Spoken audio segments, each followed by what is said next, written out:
नमस्कार, स्वागत है आप सभी का। आप देख रहे हैं मुद्दा आपका। मैं हूं प्रीति सिंह। भारत एक ऐसा देश है जहां कश्मीर से कन्याकुमारी तक कई ऐसे पर्यटक स्थल हैं जो यात्रियों को अपनी ओर आकर्षित करते हैं। आज 27 सितंबर विश्व पर्यटन दिवस है। कोविड-19 की महामारी ने जिन प्रमुख उद्योगों को सबसे ज्यादा नुकसान पहुंचाया, उनमें पर्यटन उद्योग भी रहा। ऐसे में पर्यटन का व्यापार से हम देखें तो गहरा नाता भी होता है, लेकिन आज खुद अपने आप में ये एक उद्योग बन चुका है। पर्यटन पर पिछले करीब 3 साल में कोविड महामारी के कारण लगे लॉकडाउन और पाबंदियों की तगड़ी मार पड़ी, लेकिन ये उद्योग महामारी के बाद एक बार फिर खड़ा हो रहा है। इसलिए इसे एक अवसर के तौर पर देखने के लिए प्रेरित करना भी आज के दिन का एक मकसद है। 2022 की शुरुआत में पर्यटकों की संख्या साल 2021 की तुलना में दुगनी हो गई थी।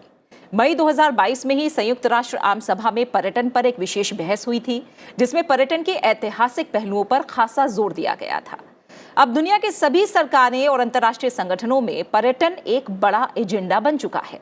2010 से 2030 के मध्य पूरी दुनिया में अंतर्राष्ट्रीय पर्यटक आगमन में 3.3% प्रति वर्ष की दर से वृद्धि होगी और 2030 तक अंतर्राष्ट्रीय पर्यटकों की संख्या 1.8 बिलियन प्रति वर्ष पहुंच जाएगी। कोरोना काल से पहले भारत ने सकल घरेलू उत्पाद में पर्यटन की हिस्सेदारी लगभग 6% रही और देश में करीब 5 करोड़ लोग प्रत्यक्ष और अप्रत्यक्ष रूप से पर्यटन क्षेत्र के रोजगार में लगे हुए हैं। देश में अगर हम देखें तो कम दक्षता और एक तरह से अर्ध दक्षता वाले जो श्रमिक हैं, उनको रोजगार प्रदान करने वाला दूसरा बड़ा क्षेत्र पर्यटन को ही माना जाता है। पर्यटन से होने वाली विदेशी मुद्रा की आय से देश की अर्थव्यवस्था को काफी मदद मिलती है। भारत का पर्यटन उद्योग अपने पारंपरिक दायरों से निकलकर चिकित्सा और योग जैसे क्षेत्रों में भी पांव पसार चुका है। आज अंतर्राष्ट्रीय पर्यटन दिवस के अवसर पर मुद्दा आपका में बात भारत में पर्यटन उद्योग की स्थिति और संभावनाओं, साथ ही इस क्षेत्र में आ रही चुनौतियों पर चर्चा करेंगे। और इस पर बातचीत के लिए मेरे साथ 3 खास मेहमान आज मुद्दा आपका में जुड़ रहे हैं। मेरे साथ धीरज कुकरेजा है, जो कि वाइस प्रेसिडेंट है MGM hotels and resorts, MG Muthu group. आपका बहुत बहुत स्वागत है कुकरेजा जी। साथ ही मेरे साथ राजेश गुप्ता जुड़े हुए हैं, जो कि चेयरमैन है टूरिज्म फेडरेशन जम्मू से। बहुत बहुत शुक्रिया राजेश जी, आपका भी हमारे साथ कार्यक्रम में जुड़ने के लिए। साथ ही मेरे साथ वरिष्ठ पत्रकार उर्मी गोस्वामी इस समय स्टूडियो में मौजूद हैं, जिनसे हम इस पर चर्चा करेंगे। उर्मी, आपका भी बहुत बहुत स्वागत और शुक्रिया मेरे साथ जुड़ने के लिए। पहले आप ही से शुरुआत।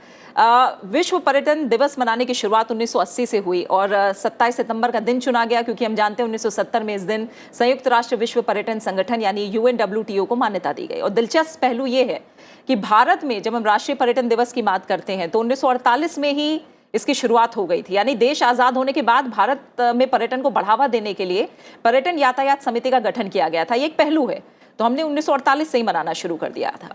इस बार अगर हम बात करें तो क्या आपको लग रहा है पर्यटन का क्षेत्र किस तरह से देखा जाए? इस दिन को मनाने के पीछे का मकसद और सिग्निफिकेंस को अगर हम समझें, रीथिंकिंग टूरिज्म इस बार की थीम है, तो इसको थोड़ा हमें समझाइए। ये जो रीथिंकिंग टूरिज्म की बात आप बोल रही हैं, जो इस दिन का थीम है, ये इसलिए है क्योंकि आप अगर जैसे आपने खुद कहा कि भारत में महामारी से पहले जो पर्यटन की जो कंट्रीब्यूशन थी जीडीपी में, वो लगभग 7% की थी। अब अगर दुनिया की जो देखें, जो ग्लोबल जीडीपी है, उसमें लगभग 10 मिनिमम था 10% की कंट्रीब्यूशन। और हर 10 नौकरियों, नए नौकरी में से एक जो होता था वो पर्यटन के क्षेत्र से होता था। तो इसकी जो इकोनॉमिक जो पोटेंशियल है वो बहुत बड़ी है, जो आपने खुद कहा कि बहुत बड़ी इकोनॉमिक पोटेंशियल है।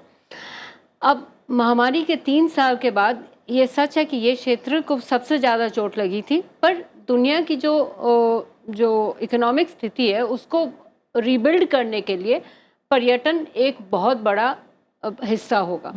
तो एक हिसाब से आप अगर देखें तो इसमें संभावनाएं बहुत हैं।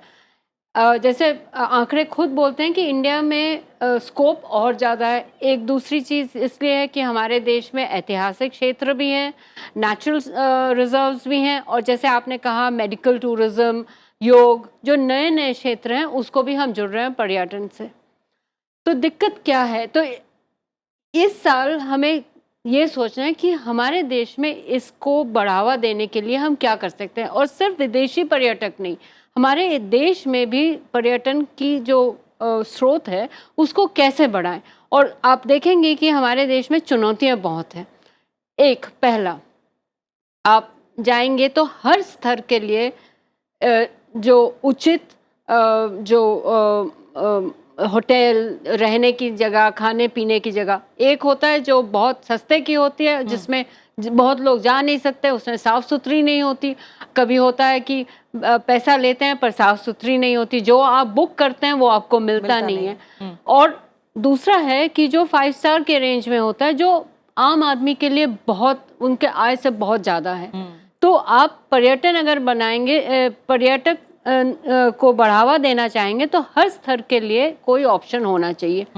दूसरी जो बेसिक जो एमिनिटीज़ हैं, जैसे शौचालय, कहीं पहुंचने का उपाय, जैसे बस हो, रेल हो, ये सब प्रॉपर होना चाहिए ताकि टाइमली हो। ऐसा नहीं हो कि आप रेल स्टेशन से उतरे और फिर आप पहुंच गए खप्पड़ में, टैक्सी वाला जो जितना भी मांगे उतना देना पड़ेगा। एक सिस्टम की ज़रूरत है। आप खुद देखेंगे कि अब जैसे ये विदेशियों के साथ भी होता है, पर अब अपने देश में जब एक क्षेत्र से दूसरे क्षेत्र जाते हैं तो आपको इन चुनौतियों का सामना करना पड़ता है। ये दिन जो है, मैंने तो सिर्फ 2 चीज़ें बोली है, अब ऐसे बहुत सारे चीज़ें हैं, पर 1-2 चीज़ें, इस दिन को हमें 2 चीज़ देखनी चाहिए। एक, अपॉर्चुनिटी क्या है, हमारे पास धरोहर के हिसाब से इतना कुछ है। नए जो एरियाज़ हैं, मेडिकल टूरिज़्म बोलिए, लिटरेरी टूरिज़्म बोलिए, सब हो सकता है। कुछ हो रहा है, कुछ पॉसिबिलिटीज़ भी हैं। और जो ऑलरेडी जो एग्जिस्टिंग हैं, जैसे ऐतिहासिक क्षेत्र, रिलीजन से जुड़ा हुआ, जैसे बुद्धिस्ट सर्किट है, तीर्थ स्थान के साथ जो पर्यटन का रिलेशनशिप है, वो सब है। उसको हम कैसे बढ़ावा दे सकते हैं? और ऐसे नहीं है सरकार कुछ ऐसे स्कीम्स नहीं ले रही है। जैसे आपको याद है, हाल ही में उन जो ट्रेन स्पेशल कोचेस लगाए हैं, वो तीर्थ स्थान को लोग को ले जाने के लिए। आप बढ़ावा तभी दे सकते हैं जब आपको आराम से, सहूलियत से, सेफ्टी के साथ आप कहीं जा सकते हैं। तो आज के दिन अपॉर्चुनिटीज़ को भी देखना है, पर चैलेंजेस को भी देखना है, और चैलेंजेस हमारे सामने बहुत हैं। पर ये सच है कि ये एक ऐसा क्षेत्र है जिसमें इकोनॉमिक अपॉर्चुनिटीज़ बहुत ज़्यादा हैं। बिल्कुल। धीरज कुकरेजा जी, बहुत सारी बातें हैं जो अभी उर्मी जी ने उठाई हैं, और जैसा उन्होंने कहा भी कि अगर हम दुनिया में देखें तो रोजगार प्राप्त करने वाला हर 10वां व्यक्ति पर्यटन के क्षेत्र में काम कर रहा है। इतना बड़ा ये सेक्टर है और जीडीपी में एक बड़ा योगदान इस सेक्टर का है। मैं खासतौर से विदेशी पर्यटकों को आकर्षित करने के लिए देश भर में जो कोशिशें हैं उन पर आपसे बात करूंगी और क्या चैलेंजेस हैं। तमाम कोशिशें हुई। राष्ट्रीय पर्यटन नीति 2015 हमने देखा, जिसमें ये तय किया गया कि विश्व जो पर्यटक के आने की जो हिस्सेदारी है वो भारत का हिस्सा फिलहाल जो 0.68% है उसे बढ़ाकर 2025 तक इसे 2% तक ले जाया जाए। बौद्ध सर्किट, रामायण सर्किट, अभी उर्मी जी ने भी जिक्र किया, हिमालय सर्किट जैसे कदमों के जरिए अलग अलग देशों को साथ लाने की कोशिश हुई। अंतर्राष्ट्रीय जगत में अपनी छवि बनाने के लिए वेलकम टू इनक्रेडिबल इंडिया का एक तरह से न्योता दिया गया। स्वच्छ भारत, स्वच्छ स्मारक, स्वच्छ पर्यटन की मुहिम के तहत जो तमाम स्मारक हैं उन्हें शामिल किया गया। स्मार्ट सिटीज की मुहिम है। इस तरह की कोशिशें हम और पहले सरकार की तरफ से हम देखते हैं जो की जाती हैं, लेकिन आपकी नजर में बड़े चैलेंजेस क्या हैं जो एक तरह से हर्डल बने हुए हैं इस sector? Preet ji, thank you for having me on the show. मुझे शो में बुलाने के लिए बहुत बहुत शुक्रिया। हम लोग जब टूरिज्म की बात करते हैं तो काफी हद तक सिर्फ इनबाउंड टूरिज्म या फॉरेनर्स जो हिंदुस्तान के अंदर आते हैं उसकी बात करने लग जाते हैं। तो बहुत इंपॉर्टेंट है, उसके बारे में बात करूंगा। लेकिन आज की तारीख में जो टूरिज्म हमारे होटेलियर्स को या ट्रैवल फ्रेटर्निटी को या ट्रांसपोर्ट को या फ्लाइट्स को फुल कर रहा है वो डोमेस्टिक टूरिज्म है। अगर हमारा डोमेस्टिक टूरिज्म वीक होता या नहीं होता तो शायद ये इनबाउंड जो फॉरेनर्स का पीछे आना बंद हो गया था कोविड की वजह से, ये बिल्कुल ही हालत खराब हो जाती। इनफैक्ट मैं आपको ये बताना चाहूंगा कि आज की तारीख में होटल्स या ट्रांसपोर्ट वाले शायद अपने बेस्ट फिगर्स मेंटेन कर रहे हैं, अचीव कर रहे हैं। ऑफ कोर्स ये सब होने के बावजूद उनकी बहुत पीछे के डेफिसिट्स हैं, पीछे के एक्सपेंसेस हैं, पीछे के टैक्सेस हैं, पीछे के क्रेडिटर्स हैं जिनको उनको पेमेंट्स करनी है। तो धीरे धीरे हम लोग कोशिश कर रहे हैं अगले 2, 4, 5, 6 महीने के अंदर पुराने अपने एक्सपेंसेस को ओवर करने के लिए। अगर हम सिर्फ फॉरेनर्स की बात करें तो हम लोगों को ये पहले ध्यान रखना पड़ेगा, हम लोग टूरिज्म में अराइवल्स की बात करते हैं कि हमारे हिंदुस्तान के अंदर इतने अराइवल्स हुए, और फला देश जो थाईलैंड है पास में है या सिंगापुर है या दुबई है वहां पे इतने लोग आए। हमको ये तो देखना चाहिए कि कौन कितने आए फॉर एग्जाम्पल, लेकिन हमको ये भी देखना पड़ेगा कि कौन कितने दिनों के लिए आया। हम्म, आज की तारीख में कोई दुबई या थाईलैंड जाता है, वो 3 दिन के लिए रुकता है, 2 दिन के लिए रुकता है, वापस चला आता है। हिंदुस्तान के अंदर जब कोई बाहर फॉरेनर आता है तो मेरा यह मानना है कि उसका एवरेज मिनिमम 7 to 10 डेज होता है। तो अगर हमारे पास आधे लोग भी आए लेकिन वो दुगने टाइम रुके तो the total number of tourist बराबर हो जाते हैं। एक तो ये बात है। दूसरा, ओवर द इयर्स, सालों साल से हिंदुस्तान के अंदर हमारे वही कुछ गिने चुने स्पॉट्स को रिकग्नाइज या रिकमेंड या शोकेस किया जाता है। जैसे यूपी है तो हमने बनारस दिखाया और उनको ताजमहल दिखाया, कर्नाटक गए तो उनको हम्पी दिखाया, महाराष्ट्र गए तो उनको केव्स दिखा दी। हिंदुस्तान के अंदर बहुत कुछ है दिखाने के लिए। हमारे पास एडवेंचर टूरिज्म है, बीच टूरिज्म है, कल्चरल टूरिज्म है, इको टूरिज्म है, वाइल्ड लाइफ टूरिज्म है, और तो और हमारे पास एक बहुत बड़ा माइस डेस्टिनेशन है। तो ये रीच आउट करना पड़ेगा कि हम किसको अट्रैक्ट करना चाहते हैं। कब तक हम लोग वही अपने गिने चुने लोग चीजें दिखाते रहेंगे। अगर आज आप गूगल पे जाइए और देखिए हिंदुस्तान में क्या क्या देखने के लिए, तो आपकी वो लिस्ट है कि जिसको आप 100 साल जिएंगे तो नहीं निपटा सकते। 3000 तो हेरिटेज डेस्टिनेशन है। बहुत सारे हेरिटेज, और हमको इंडिया में सिर्फ हेरिटेज क्यों दिखाना है? बाहर से कोई आके एडवेंचर टूरिज्म क्यों नहीं कर सकता? बाहर से कोई आके जंगल सफारी में क्यों नहीं एंजॉय कर सकता? लोग अगर इंडिया के बाहर कीनिया जा सकते हैं सिर्फ जंगल सफारी के लिए, तो यूरोप से कोई यहाँ के जंगल सफारी क्यों नहीं कर सकता? बिल्कुल। जो जो जो सुंदरबंस के टाइगर्स हैं, वो टाइगर्स तो कहीं और नहीं है, सिर्फ वही हैं। तो इट इज वेरी इंपॉर्टेंट कि हम अपने यूएसपी को केटर करें, हर एरिया को प्रोपोर्शनलिटी दिखाएं। सिर्फ टूरिज्म केरला और यूपी और जम्मू एंड कश्मीर और हिमाचल तक केंद्रित ना रहे। हम लोगों को अपने सारे स्टेट्स को फोकस करना होगा। ये नहीं भूलना चाहिए कि जो एक आदमी इंडिया एक बार आता है वो दोबारा आएगा अगर हम उसको नई कोई चीज देंगे। ताजमहल बहुत जरूरी है, लेकिन ताजमहल से हमको आगे बढ़ना पड़ेगा। हमारी खूबसूरत नॉर्थ ईस्ट अनएक्सप्लोर्ड है, कुछ जगह तो आप पहुंच नहीं सकते। मैं आज आपसे वार्ता करने से पहले थोड़ी इन्फॉर्मेशन गैदर करना चाहता था, मैंने रियलाइज किया इतनी सारी चीजें ऐसी हैं जिनका मुझे खुद नहीं मालूम था। एशिया का क्लीनेस्ट विलेज भी नॉर्थ ईस्ट में। जी बिल्कुल है, बिल्कुल है। और इसी तरह लेक्स हैं। जी जी, यानी आप कह रहे हैं कि थोड़ा सा दायरा बढ़ाना होगा और जितनी समृद्ध मैं कहूँ पर्यटन के क्षेत्र में भी एक तरह से भारत की विरासत हो सकती है, उस तरफ ध्यान देना होगा। राजेश गुप्ता जी, जैसे अभी कुकरेजा जी ने भी कहा कि हर मैं कहूँ राज्य की अपनी अपनी खासियत है जिसकी तरफ हमें पर्यटकों को आकर्षित करना होगा, और टूरिज्म के क्षेत्र में मौजूदा पोटेंशियल की ही बात करें तो इस पर आपकी राय क्या है? जम्मू कश्मीर में अब एक बड़ा बदलाव देखने को मिल रहा है। जम्मू में, कश्मीर में, लद्दाख में जो पर्यटन अब बढ़ रहा है, इसके मायने क्या है और इस दिशा में और क्या करने की जरूरत है? देखिए, सबसे पहले तो मैं आपको ये कहूं कि असीमित संभावनाओं का ये क्षेत्र है, और उसके साथ साथ ये पर्यटन एक ऐसी चीज है जो देश को जोड़ करके रखा हुआ है, और भारतवर्ष के साथ पूरे विश्व को भी जिसने जोड़ करके रखा हुआ है। एक नेशनल इंटीग्रेशन का सबसे बड़ा माध्यम, और उसके साथ साथ स्थानीय स्तर पर रोजगार कैसे मिले, सेल्फ एम्प्लॉयमेंट कैसे मिले, उसके लिए सबसे बड़ा एक अपॉर्चुनिटी का माध्यम है ये पर्यटन। और जहां तक जम्मू कश्मीर का सवाल है, इस साल ये जो पोस्ट एब्रोगेशन ऑफ 370 प्रोविजंस, जिस ढंग से लोगों का यहां पर आना जाना शुरू हुआ है, अभी तक टिल अगस्त तकरीबन 1,30,00,000 लोग यहां पर आ चुके हैं, जो हाईएस्ट मुझे लगता है कि एक कैलेंडर ईयर में जब तक ये 31 दिसंबर आएगी ये होने वाला है। और इसमें 90% से ज्यादा जो आने वाले हैं वो पिलग्रिम्स हैं।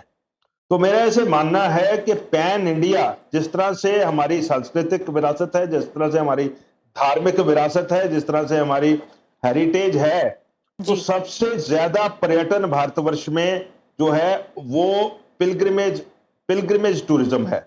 और हमारा ये फर्ज, हमें ऐसे लगता है कि जो पिलग्रिमेज के लिए जो टूरिस्ट कहीं जाता है उसको अल्टीमेटली 1, 2, 3, 4 दिन के लिए, डोमेस्टिक टूरिस्ट की मैं बात कर रहा हूं, उनको उन डेस्टिनेशंस के ऊपर डाइवर्ट किया जाए लेयर या एडवेंचर के लिए। जैसे अगर कोई हरिद्वार ऋषिकेश जाता है अपनी पिलग्रिमेज के लिए, तो उसके बाद वहां पे लेयर और एडवेंचर की जो संभावनाएं हैं उन संभावनाओं को एनकैश किया जाए। एक दिन वो हरिद्वार में गंगा स्नान करे, उसके बाद 2 या 3 दिन के लिए कुछ और काम लेयर या एडवेंचर में करे। Same way we are trying to do in JNK, और JNK में भी इस तरह से अगर कोई माता वैष्णवी आता है तो हम उसको कहते हैं कि आप 1 दिन के लिए पत्नीटाप या 2 दिन के लिए भद्रवा जाइए, या एडिशनल दूसरी डेस्टिनेशंस हैं, शिवखोड़ी है, बूढ़ा अमरनाथजी है, या कोई दूसरी डेस्टिनेशन, उन पे आप जाइए। JNK तो वैसे ही असीम संभावनाओं का केंद्र है, right from border to the top of the hills. ये एक भारतवर्ष में ऐसा क्षेत्र है जहां पे बॉर्डर भी मल्टीपल किस्म का है और लाइव बॉर्डर है। उसके बाद तकरीबन हर डिस्ट्रिक्ट में पहाड़ भी है और पानी भी है, लेक्स भी है और पहाड़ियां भी हैं। तो जिस तरह का जिसको कुछ चाहिए, बर्फ भी है और 45 डिग्री का टेम्परेचर वाली जगह भी है, जैसी जिसको जगह चाहिए वैसे उसको जगह मिल सकती है।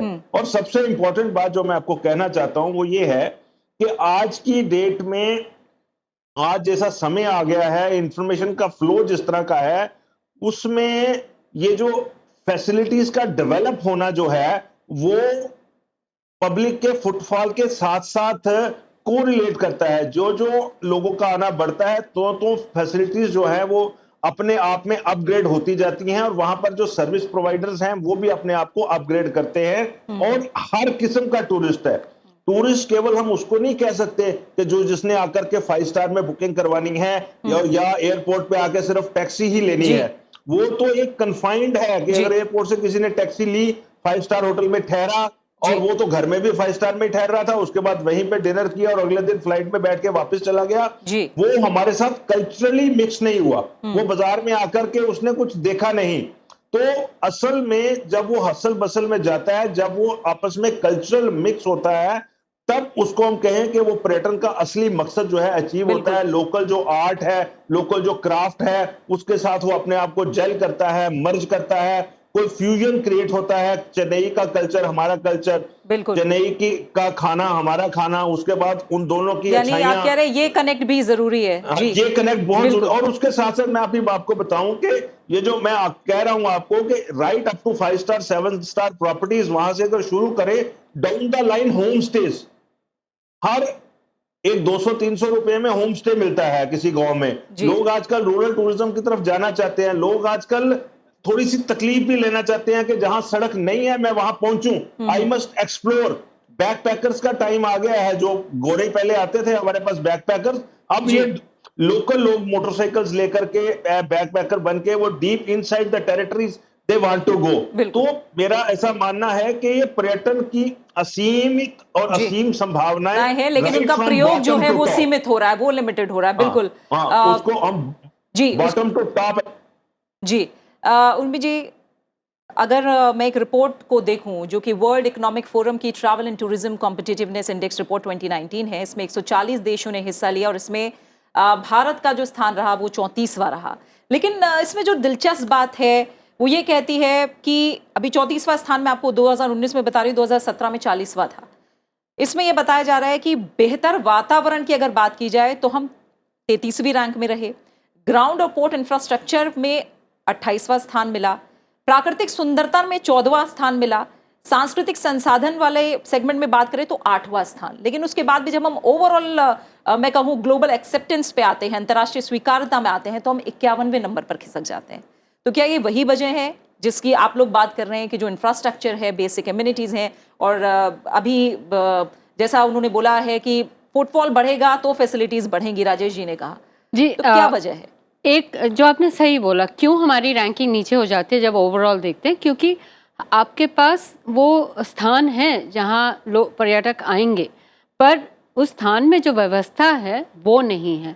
और सिर्फ वो स्थान की व्यवस्था नहीं है, जैसे अभी राजेश ने बोला कि लोग इंटीरियर्स में जाना पसंद करते हैं, पर बाय एंड लार्ज अगर आपके पास कुछ ऐसे लोग होंगे जो सड़क ना हो तो पहुंच जाएंगे हाइकिंग करके, पर बाय एंड लार्ज जो पर्यटक होता है उसको बेसिक कुछ मिनिमम जो फैसिलिटीज़ होते हैं, जैसे कि सड़क हो, जाने का प्रावधान हो, रहने की साफ़ सुथरी जगह हो, जो वो अफोर्ड कर सकता है, वो ज़रूरत पड़ता है। इस मामले में हम लोग थोड़ा नहीं काफ़ी पीछे रह जाते हैं। और दूसरी चीज़ जो मैं फिर से दोबारा दोहराना चाहूँगी कि जब हम पर्यटन की बात करते हैं, हमें सिर्फ विदेशी पर्यटकों को पर ध्यान नहीं देना चाहिए। कोई भी देश अपनी टूरिज्म सेक्टर तभी बढ़ा सकता है जब वो उसका जो डोमेस्टिक टूरिज्म सेक्टर है वो वाइब्रेंट ना हो, तब तक नहीं बढ़ा पाएगा। और अगर आप हमारी जो व्यवस्था देखें तो वो एक्चुअली बहुत कम केटर करती है डोमेस्टिक टूरिस्ट के लिए। तीसरी बात जो मैं चैलेंज के तौर पर जो आपके सामने मैं रखना चाहूँगी वो है, हम ये जो अब बात रही कि हमें सबको ये इतना तो समझ में आ गया कि ये बहुत अपॉर्चुनिटीज़ हैं, पर अपॉर्चुनिटीज़ के साथ हमने कुछ चैलेंजेस की बात की है, पर सबसे बड़ी चैलेंज अभी तक हमने बात नहीं की है और वो है पर्यावरण की, जलवायु परिवर्तन की। हमारे देश में आप कभी भी देखेंगे, जैसे आप सोच लीजिए मसूरी देख लीजिए, शिमला देख लीजिए, ये हाल हो जाता है कि लोग ज़्यादा, फैसिलिटीज़ कम, सड़क पर प्रेशर, सब गाड़ी लेके पहुंच जाते हैं। ये एक जो कैरिंग कैपेसिटी होती है किसी भी स्थल की, उस पर हमें सोचना चाहिए, उस हिसाब से प्लानिंग करनी चाहिए। तो ये बात सही है कि हमारे बहुत अनएक्सप्लोर्ड स्थल हैं पर्यटन के लिए, पर वो अनएक्सप्लोर्ड स्थल में अगर आप लंबे दौरान तक उसको इकोनॉमिकली वायबल बनाना चाहें तो आपको सोच समझ के करना पड़ेगा। आज के दिन में आप देखते हैं कि ऐसे पानी की किल्लत होती है हिल स्टेशंस में, क्योंकि लोग सब पहुंच जाते हैं, थोड़ी गर्मी होती है तो पहुंच जाते हैं, सब गाड़ी लेके पहुंच जाते हैं। तो आप सोचिए क्या होता है उस जगह की, क्या हालात होती है। तो उससे जो उसकी जो टूरिज्म वैल्यू, लोग घर से बाहर कहीं और जाते क्यों हैं? मन बहलाने के लिए, कुछ नया देखने के लिए, रेस्ट लेने के लिए। अगर वो सभी आप नहीं कर क्या पाए, हम मेडिकल टूरिज्म से कुछ सीख ले सकते हैं? 41 देशों की सूची में हम 5वें नंबर पर हैं और एक तरह से देखें हर रोज औसतन 860 से ज्यादा विदेशी पर्यटक चिकित्सा कारणों से भारत पहुंच रहे हैं। वो हमने जिस तरह से एक्सप्लोर किया है, उस पर जितना ध्यान दिया है, हम फार्मेसी बनकर उभरे हैं, तो क्या कुछ सीख उससे भी ली जा सकती है? देखिए, मेडिकल टूरिज्म की जो बात है वो एक कारण आपके यहाँ क्यों लोग आते हैं, एक आपके पास ऑप्शंस हैं और इकोनॉमिकली वायबल हैं। आपकी जो चिकित्सा की जो कीमत है वो कम है बहुत सारे देशों से, पर चिकित्सा की जो लेवल है वो हाई है।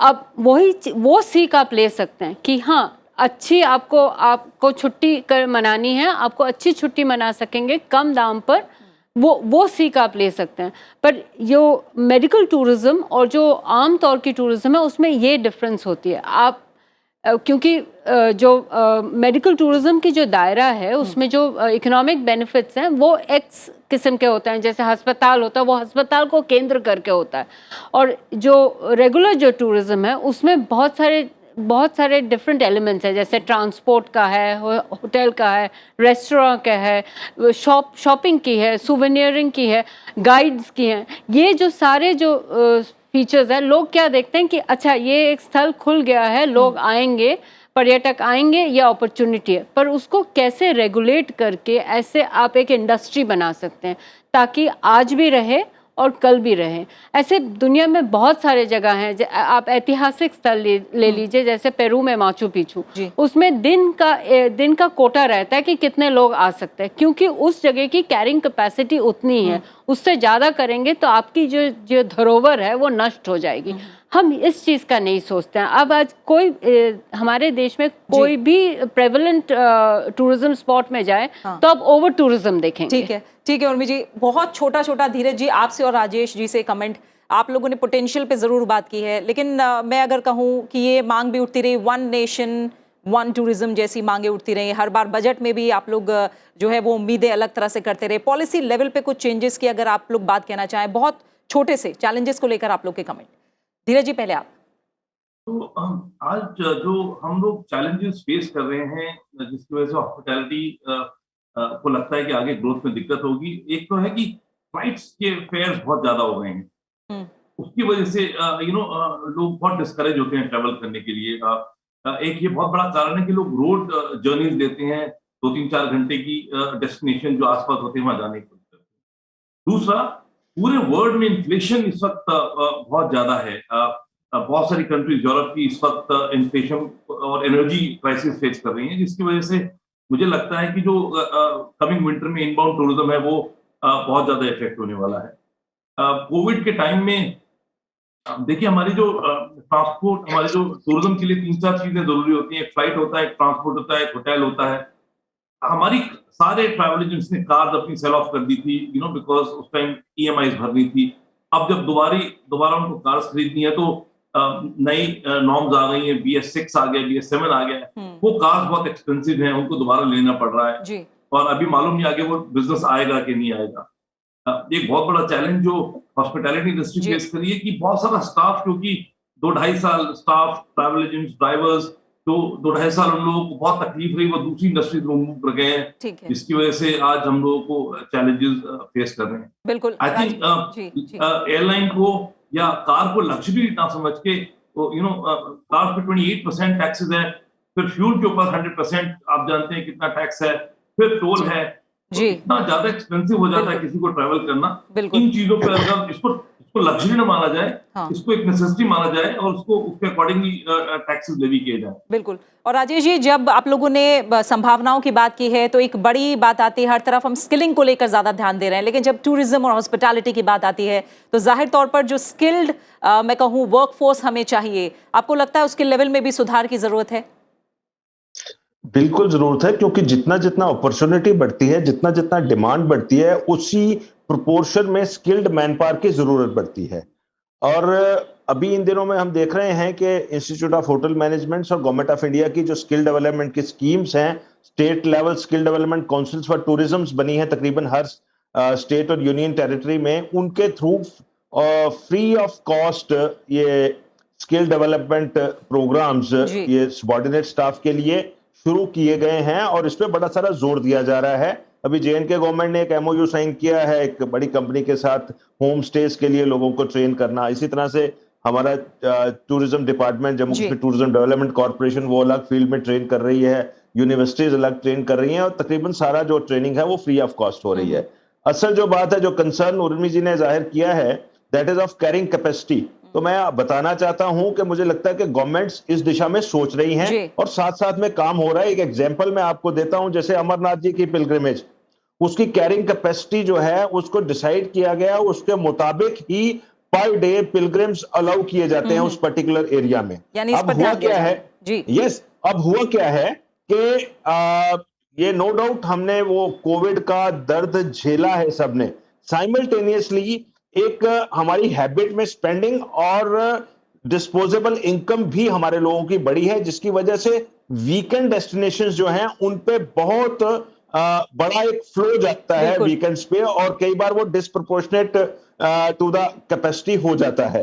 तो क्योंकि वो कैपेसिटीज वहां पे उतनी नहीं है जितने लोग चले जाते हैं वहां पे, that ultimately leads the industry to think of expanding the destination या दूसरी डेस्टिनेशन डेवलप हो। और ये इसकी एग्जांपल्स बहुत सारी हैं, उतना हमारे पास डिबेट में टाइम नहीं है। बिल्कुल समय भी पूरा हो गया है। राजेश जी, मैं आपको यही रोकूंगी, माफ कीजिएगा। राजेश गुप्ता जी आपका, धीरज कुकरेजा जी आपका और उर्मी गोस्वामी, आप तीनों मेहमानों का बहुत बहुत शुक्रिया मेरे साथ आज मुद्दा आपका में इस चर्चा में जुड़ने के लिए। उम्मीद यही है कि इस साल इन तमाम चीज़ों और चैलेंजेस पर ध्यान दिया जाएगा जिनसे टूरिज्म में नए बदलावों को जल्द से जल्द आसान बनाया जाए और इस उद्योग को फिर से गति दी जा सके। इस साल इस दिवस की थीम भी रीथिंकिंग टूरिज्म है, ताकि नए सिरे से इस उद्योग, इस सेक्टर के रास्ते में आ रही तमाम अड़चनों और चैलेंजेस को दूर करके पूरे इकोसिस्टम को और स्मूथ बनाकर देश में मौजूद पोटेंशियल का सही उपयोग करके इसे दुनिया में भी आगे की रैंक में स्थापित किया जा सके। इसी के साथ मुद्दा आपका में फिलहाल इतना ही। अपना अच्छे से ख्याल रखिए और मुझे दीजिए इजाजत।